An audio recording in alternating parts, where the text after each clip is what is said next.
unmatched skill and extraordinary courage, Major Brady made 4 flights to this embattled landing zone and successfully rescued all the wounded.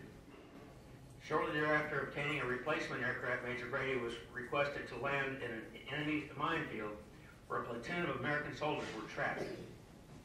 A mine detonated near his helicopter, wounding 2 of his crewmen and damaging his ship. In spite of this, he managed to fly 6 severely injured patients to medical aid. Throughout that day, Major Brady utilized 3 helicopters to evacuate a total of 51 seriously wounded men, many of whom would have perished without prompt medical treatment. Major Brady's bravery was in the highest traditions of the military service and reflects greatly upon himself and the U.S. Army. And I have one small comment here from one of his crew chiefs, Peter Schmitz, and he stated, "You could string a 100-foot rope out of Brady's chopper, and you could fly it into any knot you chose. No matter what Brady and McWilliam could find, you could find. He would find you wherever you were." This time I'll give you Major General Brady.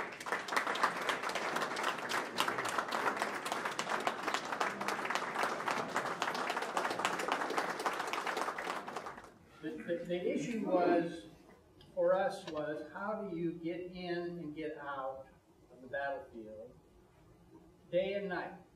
How do you get into an area at night in the weather? How do you get into an area in the day in the weather when there's patients in the field and you're your only hope? Well, my first mission in Vietnam was an outpost up around Pleiku. My first time was flying in up at Pleiku, Pontoon, Dak To, Dak Pek area, up in the Red Titty Mountain area, and the pickup was just a little outpost like, well, you know, that shouldn't have been a big deal. I should have been able to take the bird back to Saigon. But the controls were so hard, and we found later there was no fluid left. Are you mechanics here? Somebody can tell me. You know, there's supposed to be 1,500 pounds of pressure or something in there. But I was having a hell of a time controlling that thing. So I didn't want to go back to Saigon. I wanted to get to the ground as quick as I could, as safely as I could. And so Brian got on the controls with me, and there was a strip there. It turned out to be Trung Lac, for those of you who've flown around the Saigon area. And it took both of us and all the muscles we had to slide that thing in there.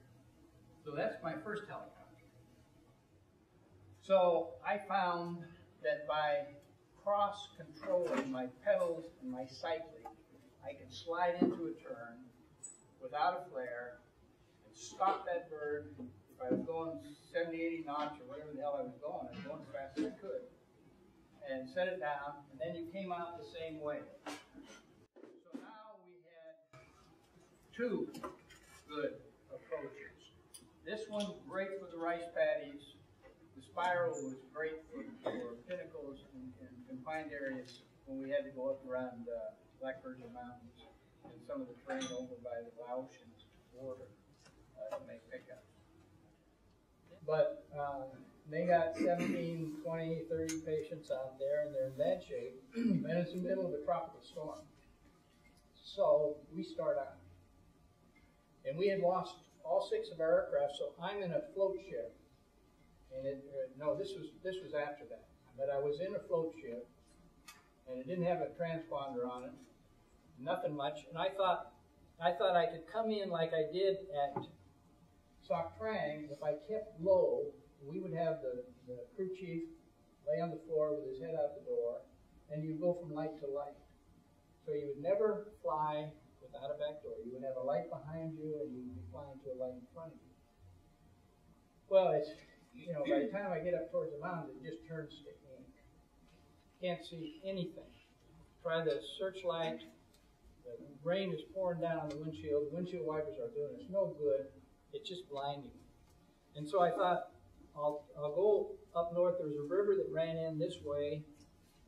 And I thought, I'll go get down on the river, and I'll follow it in.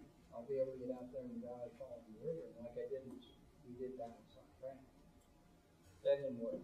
The rain, off the searchlight, off the helicopter, I was just absolutely blind. And then I had an epiphany. What was it, about 4,000 or 5,000 feet?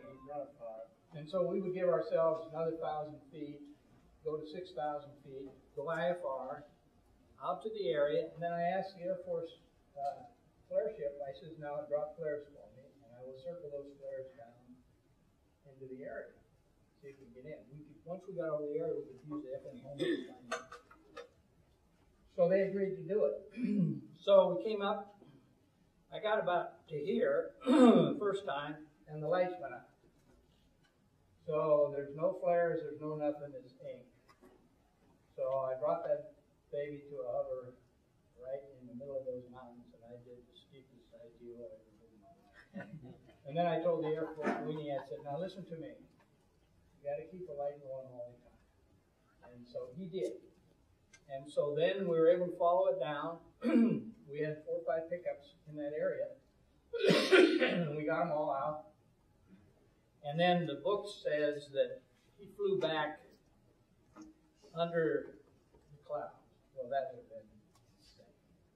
Patients on board, we used to do an ITO until you get to about 6,000 feet. And then we would go out over the ocean, lose our altitude over the ocean where we knew it was flat until we saw the lights of the coast, and then we bring them to the coast. So they called us back again and again and again. We went back 4 times that night, but by the end of the night we had it pat, except on one trip, the vector, the radar guy that was vectoring me out of the area, Peacock, put us right into a thunderstorm.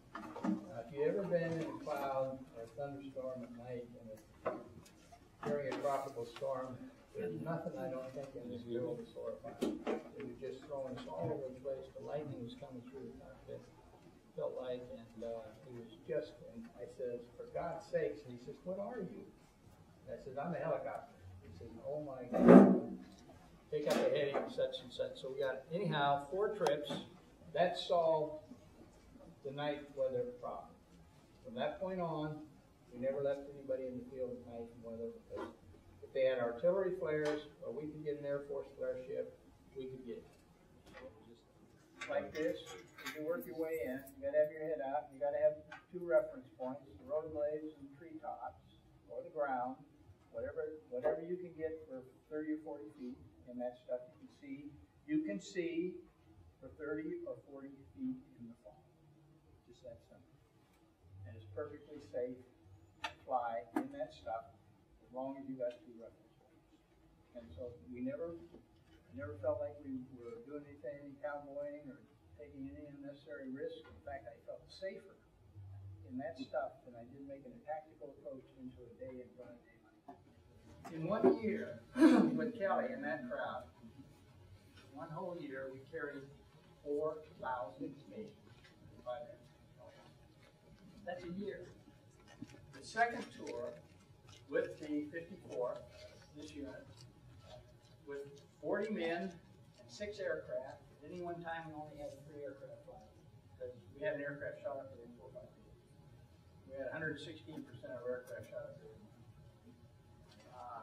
With those 3 aircraft flyable and with those 40 men, we carried over 21,000 patients. Yeah. Huh? What's the name of your book? Dead Men Flying. Now I'll tell you the story about that. Apparently this is a true story, but there was an ID in flight school. He was talking to his students about what they wanted to do. Do you want to be a slick pilot? Do you want to be a gunship pilot? Or a dust off pilot?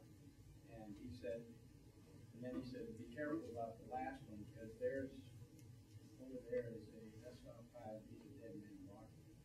So I thought, well, we'll just write about those guys when they were flying. And the dust off, by the way, were the they in terms of casualties, in terms of aircraft loss, they led the league in all those categories, as you might expect, because they were landing in the battlefield more than most were. Gunship pilots, pretty close. Okay. I didn't use them, frankly, later on because I didn't like the noise. But a lot of the guys did use them, and our guys loved those guys.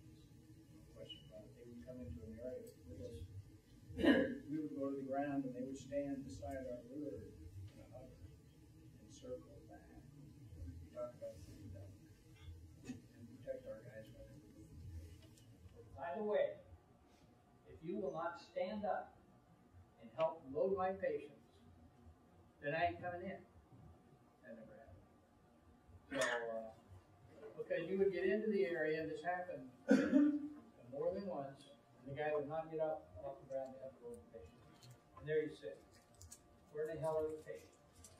What's going on? And then boom, boom, boom. You know, your aircraft's all